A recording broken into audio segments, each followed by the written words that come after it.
I'm sure most of you use Instagram in this day and age. Whether you have a big following or none at all, it's just something most of society uses. Apparently, the app has over 1 billion active users, which I find insane. I had about 300 followers at the time this happened. I live in a rural town, so I guess that's a lot for people around us. We don't know a lot of people outside of our districts. One night, watching a movie, my phone vibrated. It said a girl named Holly started following me on Instagram. So I opened up Instagram to check out her profile.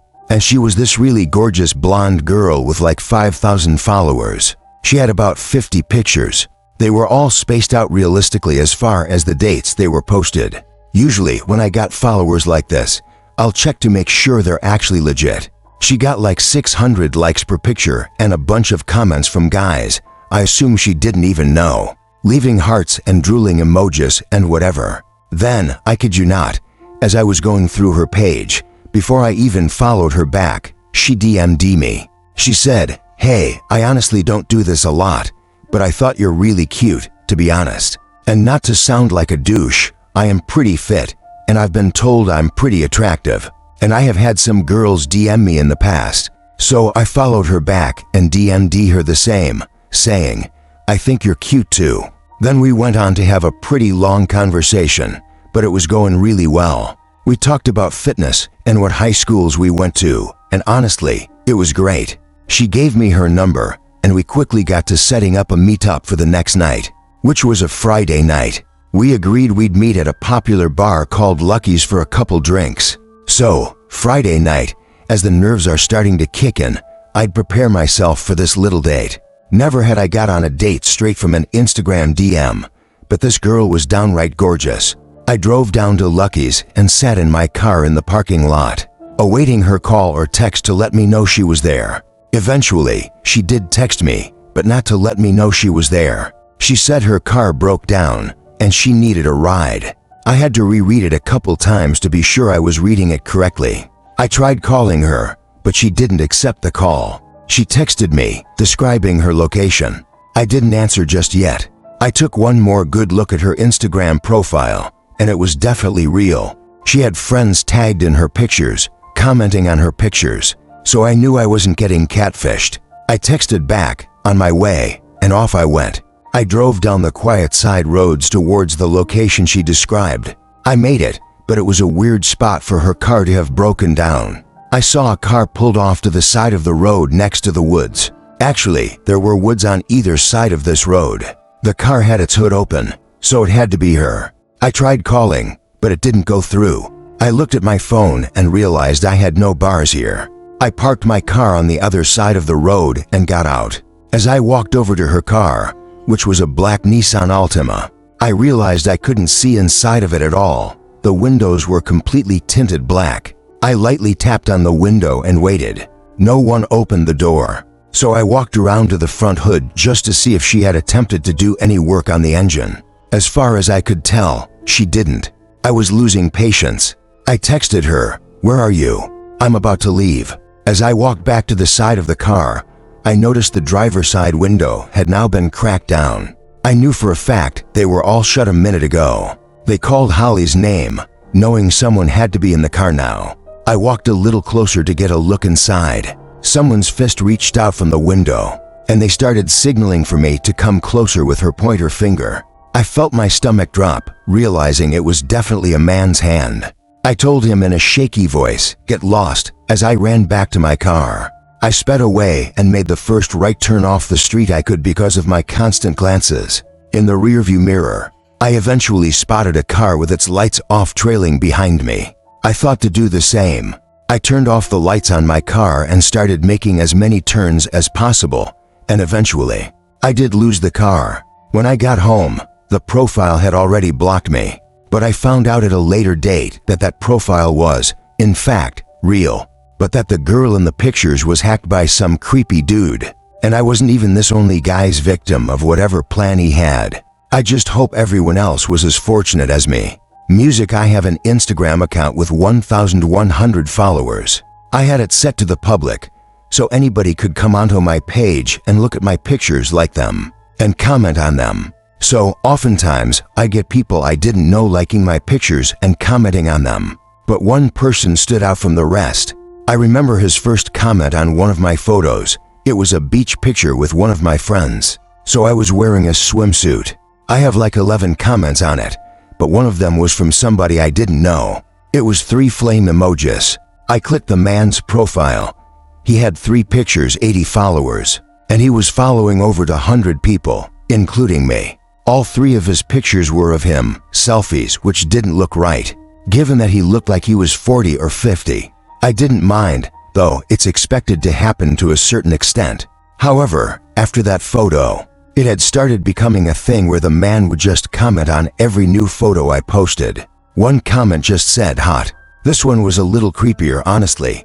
But then, 2 days later, after posting my next picture, the man didn't comment this time. Instead, he sent me a direct message. It said, "Hey, I just wanted to tell you that you're beautiful, even though I'm like 30 years older than you, lol." I responded, "Lol, thanks," which I'm surprised I did. Most people would have probably ignored it. He got back to me with, "I would kill to meet a girl like you." I replied 10 minutes later with thanks, hoping he wouldn't say anything else. But he got back to me with, "Maybe one day I'll meet you dead, lol." I didn't reply to that one. I found everything about the guy creepy, but I didn't block him. I figured, why get rid of the free following likes? I hadn't heard from him until I posted a new photo, this one of my sister, Carol, and I in front of our house. The man commented quickly on the photo, saying, "You and your sister are so cute." Now it was becoming too much for me, so I removed the comment and blocked him. Music later in the day. Carol and I were home alone. I was in the bathroom, doing my nails, getting ready to go out. I noticed a car I didn't recognize pull up in front of the house through the window, but only the front. The rest of the car was covered by the bush that separates our front yard from the neighbors. The headlights shut off, but I didn't see anyone step out of the car. I took note of this only because we're on a dead-end block, so we don't get any through traffic. I shut the blind just because I was on full display. My sister was in her room on her laptop. When the time came for me to leave, I didn't bother saying goodbye usually. We just text each other that we're going out anyway. I went to my car, looking at the mysterious car, which was revealed to be a Maxima. The tinted windows, mixed with the darkness of the night, made it impossible to see inside of it. I got in my car, did a 3-point turn, and drove down the one-sided street to the nearest main road. I went to a social gathering at a friend's house. I wouldn't call it a party, but a decent amount of drinking went on. I cut myself off a little early since I knew I had to drive, but still, I'll admit, and I don't condone this kind of behavior whatsoever, I was pretty tipsy when I was driving home. It was only a 5-minute drive though. I pulled up to my house, and the first thing I noticed was the Maxima still parked out front. I needed to know whose car was that. I passed it slowly but still couldn't see inside of it. I parked and texted a few friends that I got home safe before stepping outside and walking up to my house. I was eyeing that car parked out front all the way up to the front door where I dropped my keys, at which point, for whatever reason, I was too scared to bend over and look for them. Instead, I rang the doorbell like 5 times so my sister would answer quickly. She never answered the door, though, so I was forced to get on my knees and look for the keys. They actually landed right on the doormat. I opened the door and went inside pretty swiftly, taking one last look at the Maxima before shutting the door. It was past midnight, but my sister was usually still up this late, so I dizzily but quietly walked up the stairs and down the hall towards her door, and oddly enough, it was wide open, but the lights were out. Maybe she went out for once. I crept into the room, and my heart skipped a beat as my mind tried to put together the faint noise I was hearing. It took me a while to realize it was a whisper. The whisper of my sister was coming from the closet. The closet was cracked open, and I saw my sister peeping her eyes through the crack. She was visibly shaken and appeared to be crying. I knelt down next to her and opened the closet all the way, whispering, "What's going on?" She didn't say anything, though. She just kept putting her finger on her lips, telling me to be quiet. I tugged at her arm to pull her out of the closet, and when she was out, I pushed the closet shut quietly. This revealed my sister's room again, as well as somebody clear as day, standing direct center in my sister's room. I don't know if he was facing us or not, but that didn't matter because we both wailed as we ran together. I felt the vibrations of the man stomping close behind us. We went straight for the car. I was able to lock the doors without even a second to spare before the man chasing us tried the door handle. When he realized it was locked, he started bashing at the window with his shoulder, all while my sister was screaming and wailing, making the matter worse. Through the intensity of the situation, I still was able to make the connection. It was the same man who had been stalking me on Instagram. I had to do a 3-point turn, but all the while, I was honking the horn to get as much attention as possible from the neighbors. I think it worked because he got into his car, which turned out to be the Maxima, and did a 3-point turn as well. At first, we thought he was tailing us, but instead, he booked it past us and down another street to never be seen again. At that point, we just turned around and went back to the house. I called our parents and then the police. The police were able to find out how the man broke in through an upstairs window. He climbed up a ladder onto the awning and boosted himself up to the window. So, I told the police about how he was stalking me on Instagram and must have somehow found my address. When I posted my most recent picture with my sister, which included my house number, I tried to help them by giving the man's Instagram account. But when I went to the blocked accounts section, it was empty. That meant that the man already deleted his Instagram. Therefore, even if there is a way for Instagram to track deleted users, it didn't matter because I didn't remember the man's username. So, I hate to say it, there was nothing the police could do, and I knew it. I've since set my Instagram to private and really only accept follow requests from people I know now. I'm also a lot more paranoid and wary of posting revealing photos. I came across something recently that has been freaking me the hell out. Before I get into my discovery, let me just get into a little backstory that makes the discovery even more disturbing. For the past few weeks or so, on several occasions, while either trying to sleep in my bed or doing something in my room with a light on at night, I would hear a single, faint, yet audible tap on my window. I hardly want to call it a tap because none of the sounds really resembled an intentional tap. It sounded more so like something accidentally being scraped or pressed against the glass. Very briefly, at first, I thought it was just bugs flying into the window. But as the same sound kept happening at least 2 or 3 times a week, I started to get freaked out by it. So I told my dad, and he of course told me it's nothing, probably just bugs, like I initially thought. So nothing happened for a few nights, but then I got a text from a friend, well, not a friend, just some guy I used to have a class with, who somehow coerced me into giving him my number.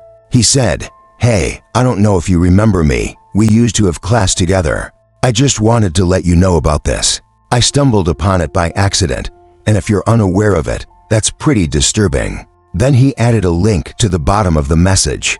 I pressed it, and it took me to an Instagram page. The page was titled JP Unofficial. Those were my initials.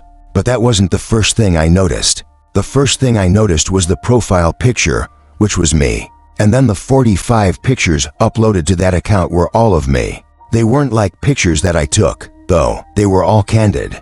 I mean, like, they were pictures I never even knew were taken. Some were of me at the beach. Some were of me sitting in my car. But the newer ones got even weirder. Some were of me in my backyard. And then the worst ones were the most recent. There were pictures of me in my room, taken from outside my window, some of me sitting on my bed, doing homework or texting, others of me standing, with one even of me in my underwear. I felt sick. I felt like crying and throwing up. All of the pictures had at least 2 or 3 likes. Some had comments, but not comments pointing out how wrong this is. There were comments encouraging it, saying things like, "Go for it," or "hot," or "What would I do if I could get my hands on her?" The captions on the photos, they were all things like, "The love of my wife," or "She went to the beach today," or "I just like to watch her." My mouth was twitching as a tear rolled down my face. I was so disturbed, I can't even describe the emotions I was feeling.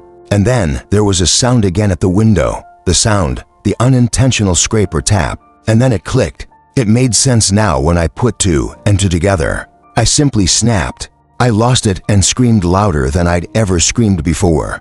My dad came rushing in with open arms to hug me and asked, "What's wrong?" I showed him the Instagram page and explained the taps of the window. Well, explained is a stretch. I was a mess and could barely speak clearly. My dad's expression went from gentle to horrified to downright angry. He rushed outside, screaming, making a scene for the neighbors, looking for the stalker. He then came inside and called the police. I gave the police the Instagram account and requested they track it as soon as possible. Law enforcement put the request into Instagram. By the time that was received, the account was deleted, but it didn't matter because Instagram was still able to recover the info, and the usage was traced to an old iPod Touch. Unfortunately, the device was untraceable. It was either destroyed or had its Wi-Fi turned off permanently. My dad saw how messed up I was, and he plans on moving us out of the house within the month. Luckily, there haven't been any new sounds, but I've also made sure to keep all my blinds shut 24/7 and always make sure I'm not being tailed while driving. All I could think to say to everybody is, keep your Instagram private and always be alert to your surroundings.